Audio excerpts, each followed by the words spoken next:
What a joy it is to be here with you and to have this opportunity to talk to you this morning. And the gospel is so powerful, we can move mountains. We can move mountains. The faith of a mustard seed, we can move mountains. I want to introduce you to Mary. Now, Mary isn't here today. She lives in Halifax.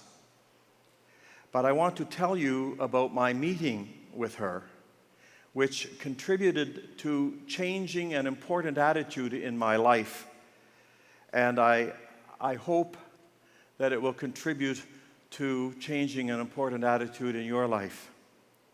I met her several years ago. I had been asked to lead a retreat for university students in Halifax and at a university there.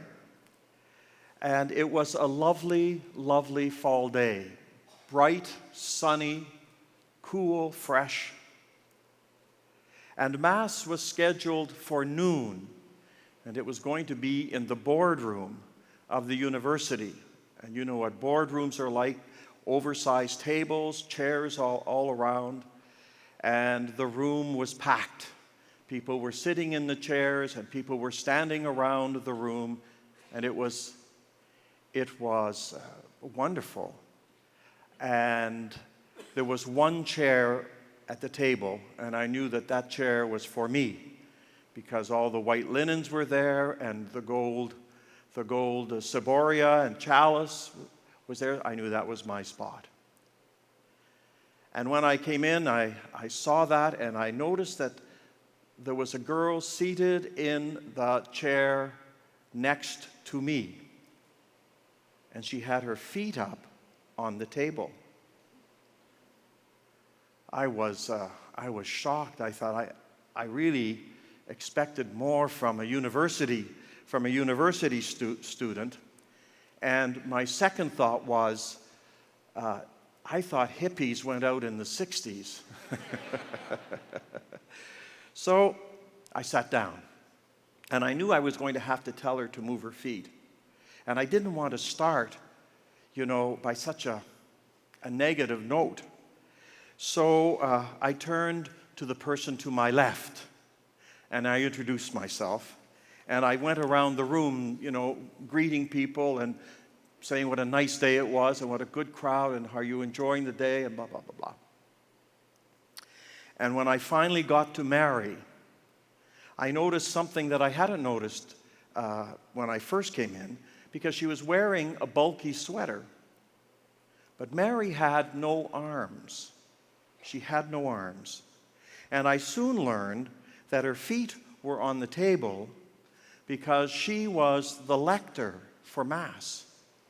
And of course, she had to use her feet to hold the book and to turn the pages.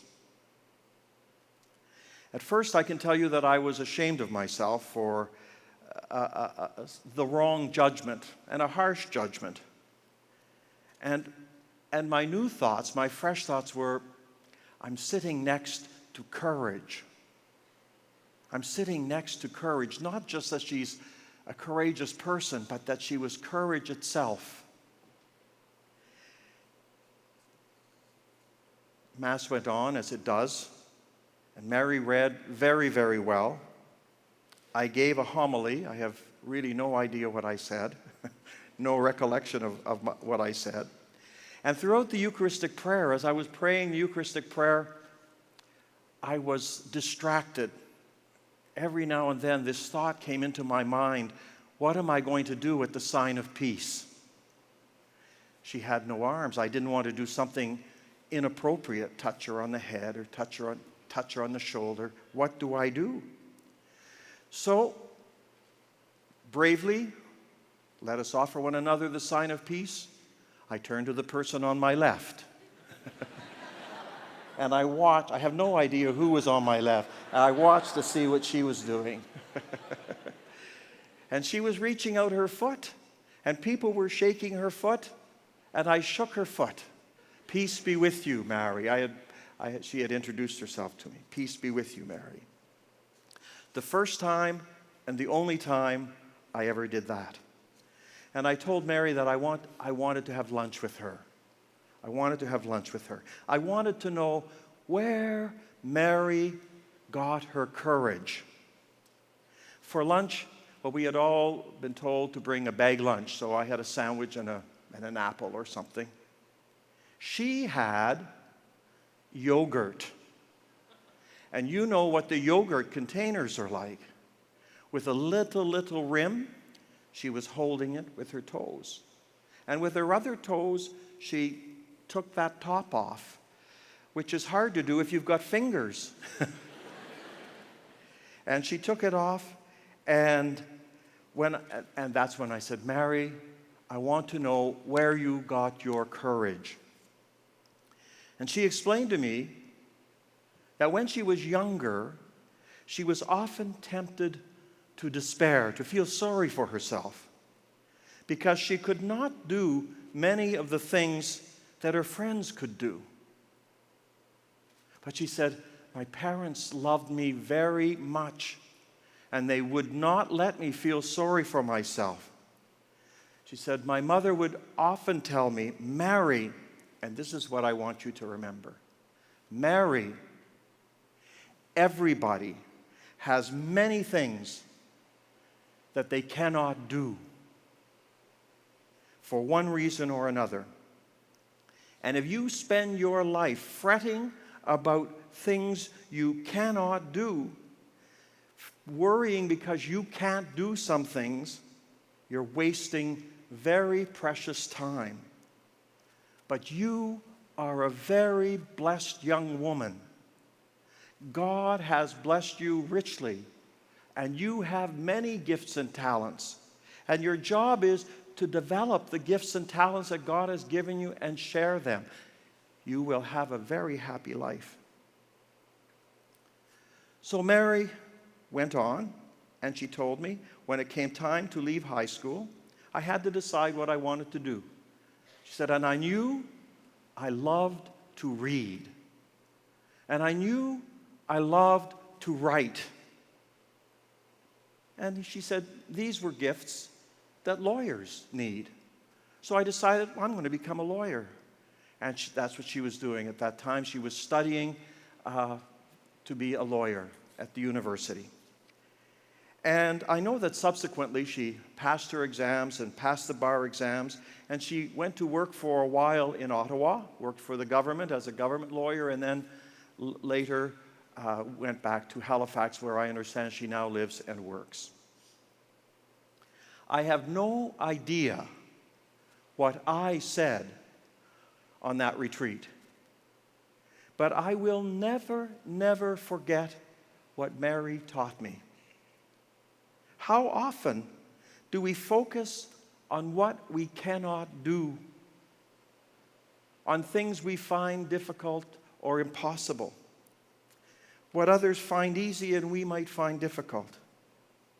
And I fail to recognize and nurture the many gifts and talents that I have, that God has given me. How much time do we waste in life fretting about what we can't do and will never do well at all? But I believe that we've all been gifted richly by a gracious God. And remember these 3 lines if you forget everything else, and remember them through your life. Everybody gets gifts. God is generous to everybody. Everybody gets gifts. Everybody gets lots. This is better than Christmas.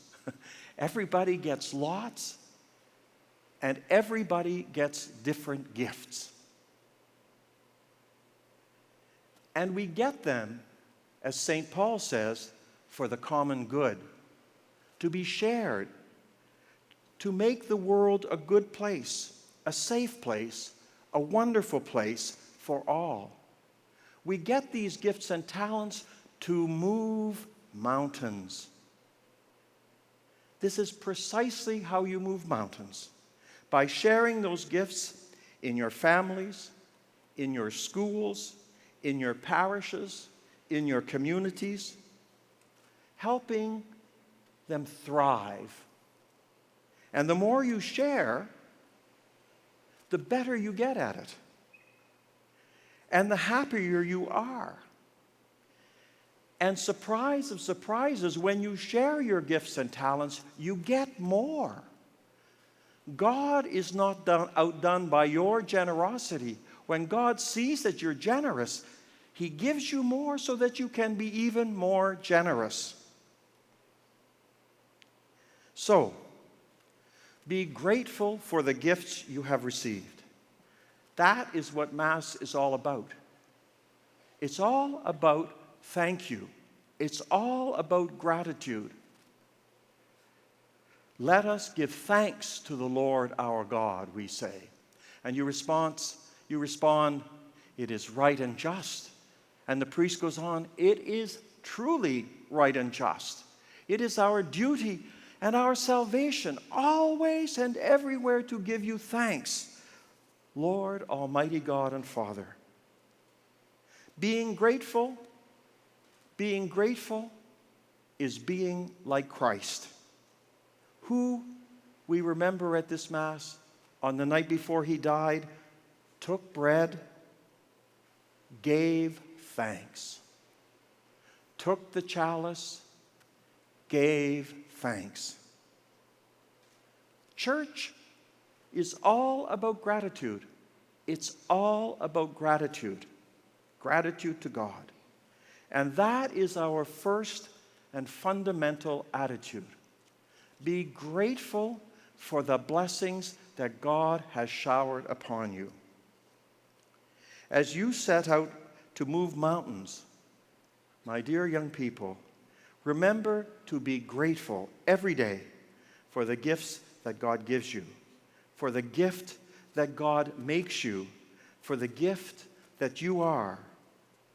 Most of all, give thanks that you are His.